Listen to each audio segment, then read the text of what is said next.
नमस्कार, दिन भर की बड़ी खबरों में आपका स्वागत है। मैं हूं अंशिता श्रीवास्तव। आज इस बुलेटिन में बात होगी पंजाब में राहुल के मोदी सरकार पर निशाने की, राजनीतिक दलों पर चुनाव आयोग की सख्ती की, जानेंगे केजरीवाल सरकार को क्यों मिला रिकवरी का नोटिस, जोशीमठ में कैसे हैं हालात, बात करेंगे पीएम की सुरक्षा में हुई चूक की, कर्नाटक की झांकी को लेकर मचे बवाल की और बुलेटिन के आखिर में बात होगी तमिलनाडु सरकार और राज्यपाल के बीच बढ़ते विवाद की। लेकिन तमाम बड़ी खबरों से पहले एक नजर सुर्खियों पर।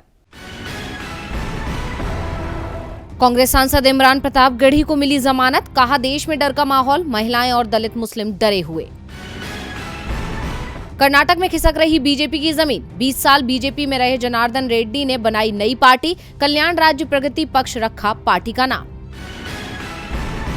राम सेतु को राष्ट्रीय धरोहर घोषित करने के मामले में केंद्र को सुप्रीम कोर्ट से बड़ी राहत, कोर्ट ने हलफनामा दाखिल करने के लिए फरवरी के पहले सप्ताह तक का दिया समय, सुब्रमण्यम स्वामी की याचिका हुई खारिज। गिरावट के साथ बंद हुआ शेयर बाजार, सेंसेक्स 147 अंकों की गिरावट के साथ 59,958 अंक पर हुआ बंद, निफ्टी 37 अंकों की गिरावट के साथ 17,858 अंक पर हुआ बंद। तो ये थी सुर्खियां और अब बात आज की सबसे बड़ी खबर की। पंजाब में भारत जोड़ो यात्रा का आज दूसरा दिन था। आज यात्रा सिर्फ पहले चरण में ही चली, जिसके बाद राहुल गांधी ने पंजाब की जनता के नाम अपना संबोधन दिया, जिसमें कांग्रेस सांसद एक बार फिर मोदी सरकार पर जमकर बरसे। और क्या कुछ बोले राहुल, आइए देखते हैं इस रिपोर्ट में। पंजाब में राहुल गांधी की दूसरे दिन की भारत जोड़ो यात्रा लुधियाने के समराला चौक पर खत्म हो गई। कल लोहड़ी की वजह से पंजाब में यात्रा को एक दिन का विराम दिया गया है। आज जनसभा को संबोधित करते हुए राहुल गांधी ने कहा कि पंजाब मदद करने वालों का राज्य है, यहाँ गुरुओं ने सभी को प्यार करना सिखाया है। राज्य की इंडस्ट्री पर फोकस करते हुए राहुल ने कहा कि लुधियाना को नोटबंदी और गलत जीएसटी ने नुकसान पहुंचाया। ये लुधियाना जो है, किसी ने आज मुझे कहा ये मैनचेस्टर जैसा है।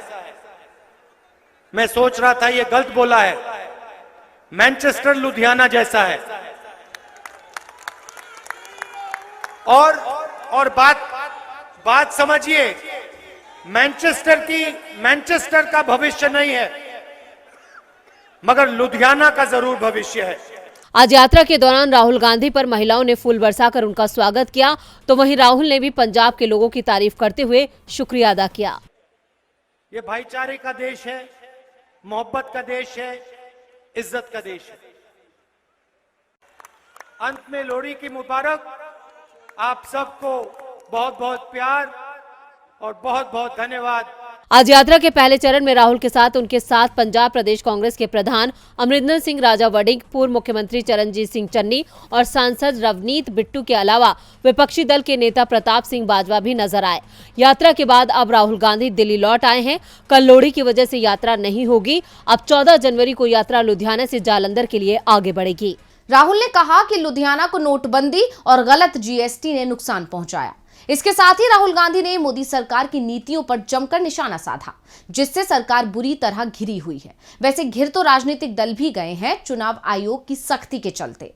आज चुनाव आयोग ने सुप्रीम कोर्ट में दायर की गई एक जनहित याचिका पर अपना जवाब दाखिल किया। राजनीतिक पार्टियों के चुनावी खर्च को काबू करने के संबंध में सुप्रीम कोर्ट में एक जनहित याचिका दायर की गई थी, जिस पर कोर्ट ने चुनाव आयोग को जवाब दाखिल करने का निर्देश दिया था और अब चुनाव आयोग ने जवाब दाखिल कर दिया है। याचिका के जवाब में निर्वाचन आयोग ने सुप्रीम कोर्ट में एक हलफनामा दाखिल किया है। अपने इस हलफनामे में निर्वाचन आयोग ने सुप्रीम कोर्ट से कहा है कि राजनीतिक दलों के चुनावी खर्च पर लगाम कसने में उसे सफलता मिली है। ईसीआई ने शीर्ष अदालत में कहा है कि चुनावों में धनबल की समस्या को खत्म करने के लिए हम उपाय कर रहे हैं। चुनाव से पहले रुपयों की जब्ती बढ़ना इसका सबूत है। ईसीआई के मुताबिक चुनावी खर्च पर्यवेक्षक निगरानी दल अच्छा काम कर रहे हैं। बता दें कि सुप्रीम कोर्ट में एक जनहित याचिका दाखिल की गई थी, जिसमें राजनीतिक दलों और उम्मीदवारों की तरफ से किए जा रहे जरूरत से ज्यादा चुनावी खर्च को रोकने के लिए एक व्यापक योजना के साथ निर्देश देने और दोषी उम्मीदवारों व पार्टियों के खिलाफ कार्रवाई की मांग की गई थी। उसी याचिका पर जवाब देते हुए अपने हलफनामे में ईसीआई ने कहा है, चुनावों से पहले ज्यादा धन जब्त किया जा रहा है। इसका बड़ा कारण हमारी सतर्कता और कड़ी निगरानी के प्रयास हैं। हमने चुनावों में धन बल के प्रयोग को रोकने के लिए समय समय पर विभिन्न उपायों को अपनाया है और भविष्य में भी ऐसा करना जारी रखेंगे। आयोग ने कहा कि राजनीतिक दलों के चुनावी खर्च पर लगाम कसने में उसे सफलता मिली है। आयोग की सख्तियों से राजनीतिक दलों की मुश्किलें बढ़ने वाली हैं। मुश्किल तो दिल्ली के सीएम केजरीवाल की भी बढ़ गई है, क्योंकि उन्हें रिकवरी नोटिस भेज दिया गया है। आखिर क्या है मामला, क्यों भेजा गया केजरीवाल को नोटिस, देखेंगे रिपोर्ट में। दिल्ली की केजरीवाल सरकार के दिन इस वक्त अच्छे नहीं चल रहे हैं। कभी शराब घोटाले को लेकर सरकार के मंत्री जेल जाते हैं, तो कभी विज्ञापन मामले को लेकर नोटिस थमाया जाता है। उपराज्यपाल के आदेश के बाद मुख्यमंत्री अरविंद केजरीवाल को 164 करोड़ रुपए का रिकवरी नोटिस भेजा गया है। नोटिस में कहा गया है कि आम आदमी पार्टी 10 दिन के अंदर पूरी राशि का भुगतान करे। दावा किया जा रहा है कि अगर आप संयोजक अरविंद केजरीवाल तय समय में राशि का भुगतान करने में नाकाम रहते हैं तो एलजी के पिछले आदेश के अनुसार कानूनी कार्रवाई की जाएगी। इसके तहत पार्टी की संपत्तियां भी कुर्क की जा सकती हैं। आरोप है कि सरकारी खजाने से 2016-17 में सरकारी विज्ञापनों के नाम पर राजनीतिक विज्ञापन दिए गए। इसे लेकर एलजी वीके सक्सेना ने मुख्य सचिव को सरकारी विज्ञापनों की आड़ में प्रकाशित राजनीतिक विज्ञापनों के लिए आपसे 97 करोड़ वसूलने का निर्देश दिया था, लेकिन उसका भुगतान नहीं किया गया। इस पर जुर्माने के तौर पर 64 करोड़ 31 लाख रुपए का ब्याज लगाया गया, जिसके बाद कुल रकम 163 करोड़ 62 लाख रुपए होती है। अब सीएम केजरीवाल को इस राशि का भुगतान करने का निर्देश दिया गया है। वहीं नोटिस को लेकर आप भड़क उठी है। आम आदमी पार्टी ने आरोप लगाया कि एलजी सक्सेना ने बीजेपी के इशारे पर यह आदेश दिया है, क्योंकि इस तरह का आदेश देना उसके अधिकार क्षेत्र में नहीं है।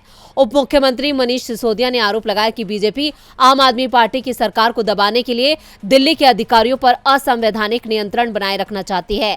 अब भले ही आप इस मामले में सफाई दे रही है, लेकिन देखना होगा क्या वो नोटिस पर भुगतान करती है या नहीं। आपकी संपत्तियां जब्त हो सकती हैं। इतना ही नहीं, दावा तो यहां तक किया जा रहा है कि आपके दफ्तर पर भी कब्जा किया जा सकता है। घर तो जोशीमठ वासियों के छिन गए हैं। वहां आई आपदा के चलते लोगों के घरों में पड़ी दरारों ने अब आम जनता के साथ साथ सरकार की भी नींद उड़ा दी है।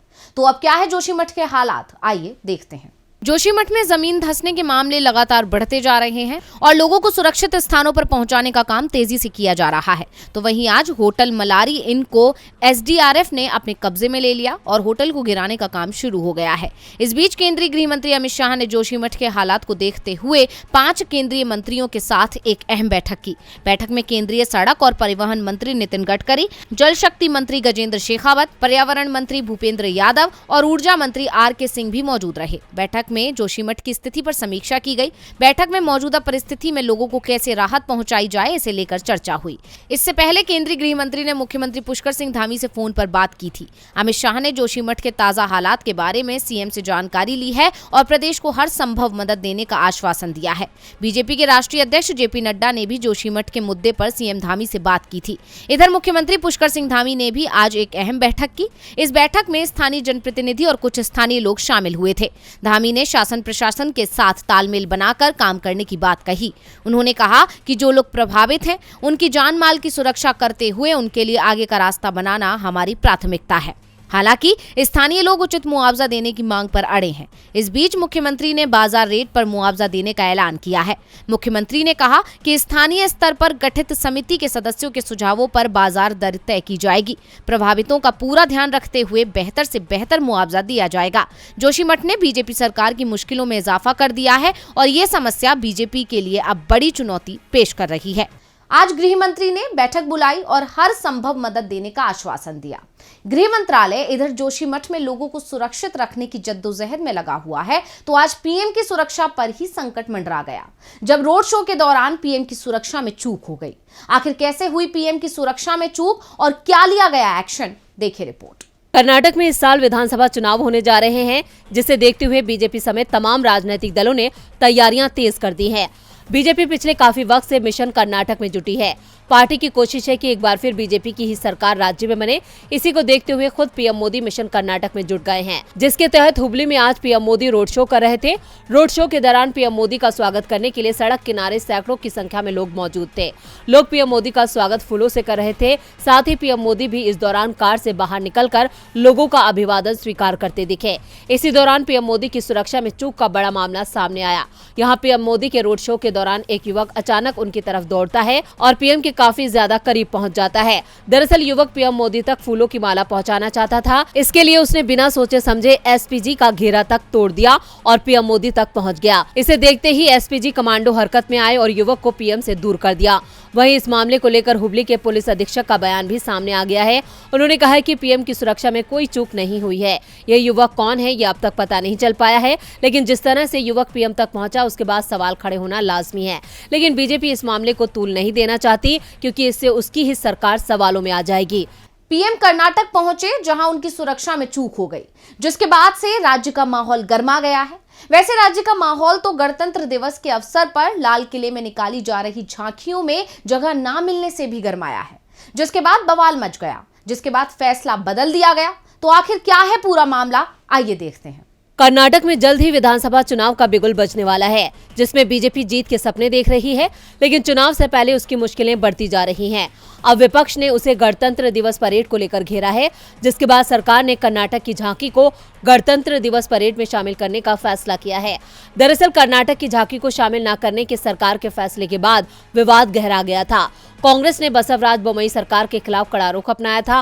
पार्टी ने कहा था कि लगातार 13 सालों तक राज्य की संस्कृति को प्रदर्शित करने के बाद कर्नाटक की झांकी को गणतंत्र दिवस परेड से बाहर कर दिया गया।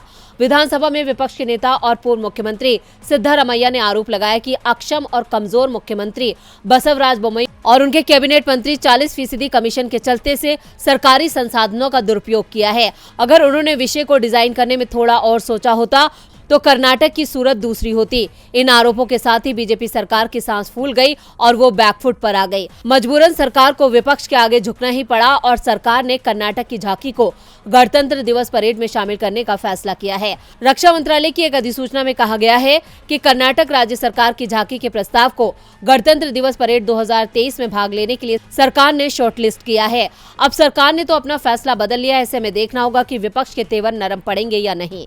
और बुलेटिन के आखिर में बात होगी तमिलनाडु सरकार और राज्यपाल के बीच बढ़ते विवाद की। तमिलनाडु के राज्यपाल आर.एन. रवि और मुख्यमंत्री एम.के. स्टालिन के बीच शुरू हुआ विवाद बढ़ता ही जा रहा है। विवाद के चलते राज्यपाल ने विधानसभा का ही बॉयकॉट कर दिया था और अब यह विवाद राष्ट्रपति के दरवाजे तक पहुंच गया है। तो किसने राष्ट्रपति से की शिकायत और क्या है पूरा मामला, देखिए रिपोर्ट में। तमिलनाडु में सरकार बनाम राज्यपाल की लड़ाई अब सड़क पर आ चुकी है। राज्य की डीएमके सरकार राज्यपाल पर सरकार के काम में बाधा डालने का आरोप लगा रही है। राज्यपाल पर आरोप लगाते हुए डीएमके सांसद टी.आर. बालू ने कहा कि राज्यपाल विधानसभा से पास विधेयकों को ना तो लौटा रहे हैं और ना ही उन्हें मंजूरी दे रहे हैं। इस बीच नया विवाद विधानसभा में राज्यपाल के अभिभाषण को लेकर खड़ा हो गया है। दरअसल सोमवार से तमिलनाडु में विधानसभा का सत्र शुरू हुआ था और सत्र के पहले दिन राज्यपाल आर.एन. रवि को अभिभाषण प्रस्ताव पढ़ना था, लेकिन उन्होंने अपने अभिभाषण के कुछ प्रमुख अंशों को छोड़ दिया। अभिभाषण प्रस्ताव राज्य सरकार की ओर से तैयार किया जाता है, जिसके बाद सीएम एम.के. स्टालिन ने कहा कि प्रस्ताव के सिर्फ मूल भाषण को ही रिकॉर्ड पर लिया जाएगा। प्रस्ताव के अलावा राज्यपाल ने जो भी कुछ जोड़ा है वो रिकॉर्ड में नहीं जाएगा। इसके बाद राज्यपाल आर.एन. रवि ने सदन का बहिष्कार किया और बाहर चले गए। राज्यपाल के इस कदम पर डीएमके ने आपत्ति जताई है और अब राज्यपाल की शिकायत राष्ट्रपति तक पहुंचा दी गई है। डीएमके सांसद टी.आर. बालू ने बताया कि मुख्यमंत्री एम.के. स्टालिन ने शिकायती पत्र राष्ट्रपति को भेजा है। ये पत्र राज्य के कानून मंत्री एस रघुपति ने राष्ट्रपति को सौंप दिया है। बालू ने ये बताने से इनकार कर दिया कि पत्र में क्या है। उन्होंने बस इतना कहा कि विधानसभा में राज्यपाल ने जो कुछ भी किया वो सदन के संवैधानिक प्रावधान व नियमों के विरुद्ध है और ये ही सब राष्ट्रपति को बताया गया है। तो आज इस बुलेटिन में बस इतना ही। देखते रहिए डीवी लाइव। नमस्कार।